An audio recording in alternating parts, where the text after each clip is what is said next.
Alright guys, I am back and I'm going to be answering the question of who should you summon for. This is a big question, mainly for the free-to-play players like myself, so I'm just going to be answering it in that context.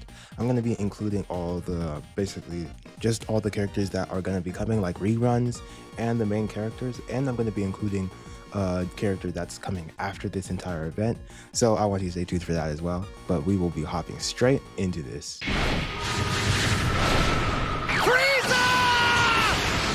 You're finished!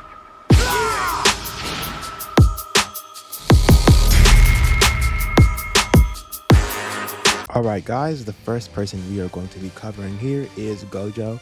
So what I'm going to do here is I'm just going to go briefly over his kit, just talking about some of the things he does basically, and then I'm just going to be ranking him just based out of 10, should you summon or not, especially if you're free to play. I'll just be going over all that good stuff.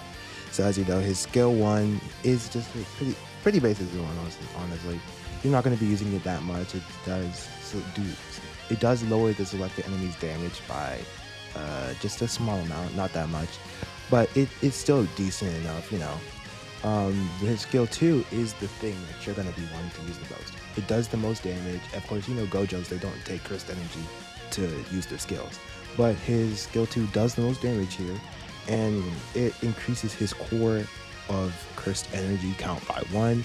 I think the max counts are 8, and when you get to 8, he has his max damage. And when he's in honored one mode, this just hits crazy, and the animations do look beautiful. His skill 3 is the awakening, of course.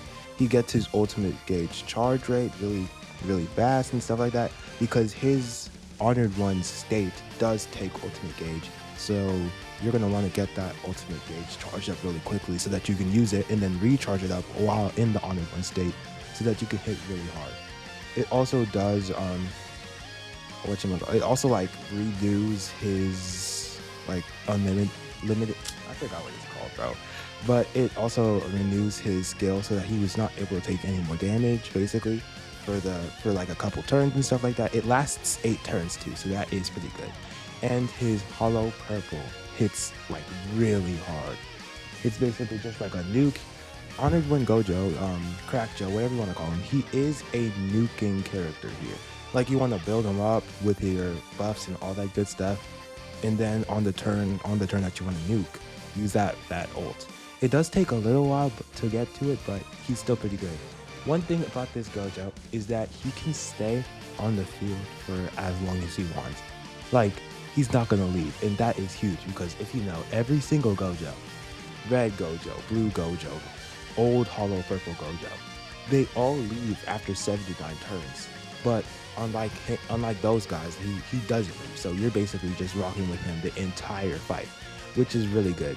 Out of 10 for free to play, I would say, especially if you have some other nuking greens, he's not that high up. I'd say a 7. A 7 sounds pretty high, but the ones coming after him are like a 9 or something like that, because like he's good, but he's not. He can be power crept because he's damage. He's a damage dealer. You can get better damage dealers in the future, or you can just rock with your old damage dealers, because just because he's here doesn't mean old damage dealers can't do their thing. The supports, on the other hand, those are must runs, because those are the ones that give you the damage that you need. Those are the things that keep you alive. So basically, he's just the lowest on the list. He's still good. He's still really cool and all that stuff. He's just the lowest on the list for you to want to have. So I would put him as a 7 out of 10, the lowest one out of the 3 new units that we are getting. Now we're going to be moving on to Green Shoko here. With the Green Shoko, she's coming out this Friday. Please tell me I'm right, but she should be coming out this Friday. And she is a support that I was basically just talking about a second ago. And she is probably the most anticipated unit that we're going to be getting during this event timeline, because she is going to be the best support that's dropping out of all these people. Now, her skill 1 gives her cursed energy. That's really good, actually. Like, that's just a nice thing to have as a skill 1. Just gives you cursed energy. Her skill 2 gives Taijutsu and Jujutsu stat buffs to the team. It only lasts 3 turns, on like Red Yaga's 4 turns, but that's still good. Like, it's not bad, it's still really good. it's 65%, so that's a really good amount because I'm pretty sure Yaga's is like 40-50%, so it's more than Yaga's. And it gives herself, it grants her stealth status so that hopefully she doesn't get hit. Like if she does get hit, then what's the point of a stealth status? I'm not gonna lie, I've seen a unit get hit while in stealth status, and I think I don't know if the game was broken or whatever, but like it was stupid, bro. Anyway, her skill 3 recovers the selected ally's HP. It just does it. And if the ally is an eligible target for reverse curse technique, she gives the allies 5% each turn, decreases the value by 2 for the debuffs. Yellow Shoko does this as well. People are going to be comparing her a lot to Yellow Shoko because Yellow Shoko was really good, but I'll tell you how I feel about the both of them when I get past this.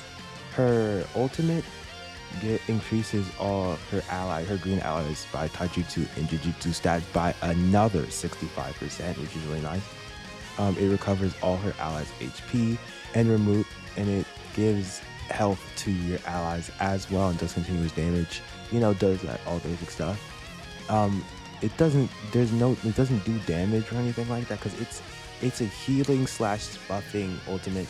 I feel like this is the type of ultimate that you don't really need to save unless you feel like your team's going to just get low. But whenever your team is getting low, you can use this ultimate. While still buffing your team, so you're not like wasting a turn of buffs because of it. And it's basically like extra turn of buffs as well. In case you ever run out of cursed energy with your skill 2, you can just pop this thing and get back that cursed energy. And she heals on top of all that. So your team will basically be back to full, which is really nice. And then her auto skill, you have to highlight her auto skill as well. It recovers 20% of her HP. And this is after her health goes below 60%, which is really good as well. But she is a 9 out of 10, dang near a 10 for like summoning, bro. Like this is one of the must pulls that you have to get because like she's just really good, bro. Like you have to have her. Like if you're running any green team, she is basically a must run because she's just gonna get the job done. She's gonna basically just have your team just synergize really well, basically.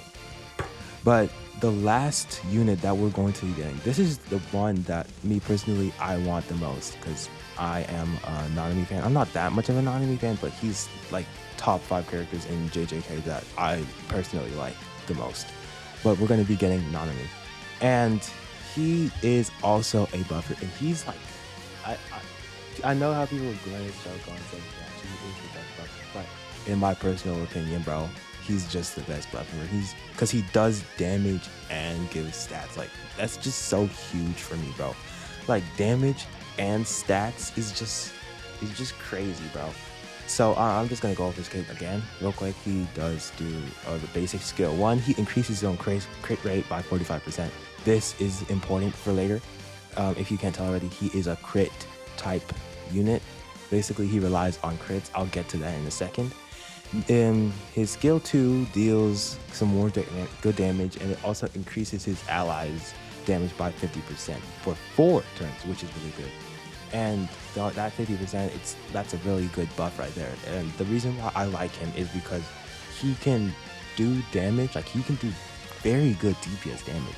But he's a support. He's giving your team all the support it needs. Like he's not going to be hitting like an absolute feather just standing there. He's going to be doing damage, which is what I just love about this unit.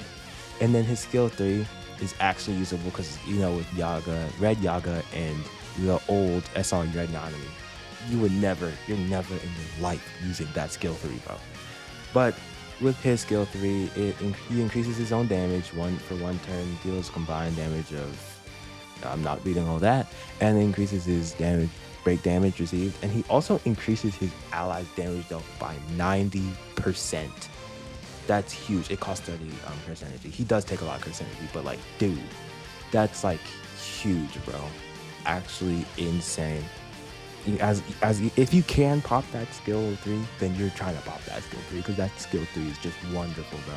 It's actually incredible. And then with his ult does a hefty amount of damage. It does a pretty good amount of damage from what I've seen from the JP version of this game. He increases his own damage dealt, and he gives his team another 70% damage dealt, because he increases the enemy's red type damage received by 20%, and you're going to be running them on mono red.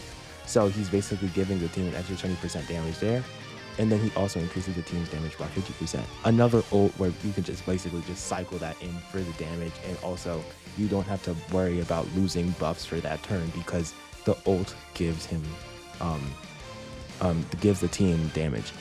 And then for his auto skill here, it basically increases his stats. He recovers his own cursed energy by 30. This happens at the start of turn 6. That's huge as well.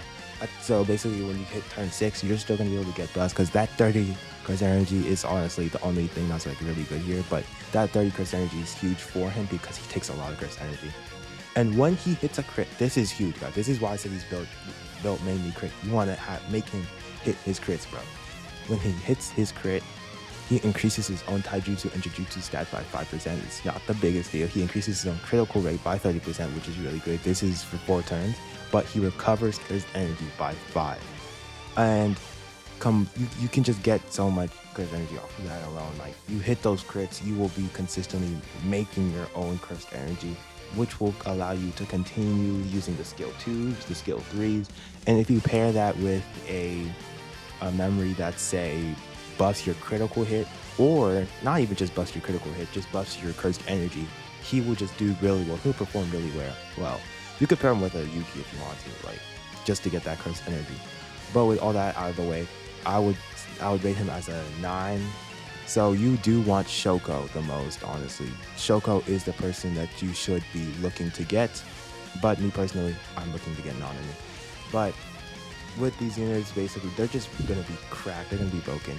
I'm going to quickly go over reruns. We're going to have Domain Gojo. If you're in the 20 percentile that did not get Domain Gojo like me, because your luck is just horrible, then yes, summon for him. He's 10. He's number 10, bro, because he's the best. I think he's the best character in the game, but you need to have him. Also Zonji, don't summon for him. That's not a good idea at all. And now the last character I want to talk about is Choso. It's confirmed that Choso is coming in the JP version after this whole event. And bro, you have no idea how happy I am. I love the blood wielders in JJk, but he is gonna be, I think he's gonna be very good. But I just want to throw that out there. If you are a big Choso fan, I would recommend you save for that, because me personally, I don't want to spend all my cubes during this little anniversary type thing that we're having, because I have my sights set on Choso. So like Choso and Nanami, those 2 reds, that it's just gonna be incredible. But thank y'all so much for watching. Tell me who you're gonna be summoning for Shoko, Nanami. If you already summoned for Honor Run Gojo, tell me if you did pull him. But that's going to be it for the video. Please like, subscribe, comment, tell me how you feel. I will see you in the next one. Peace.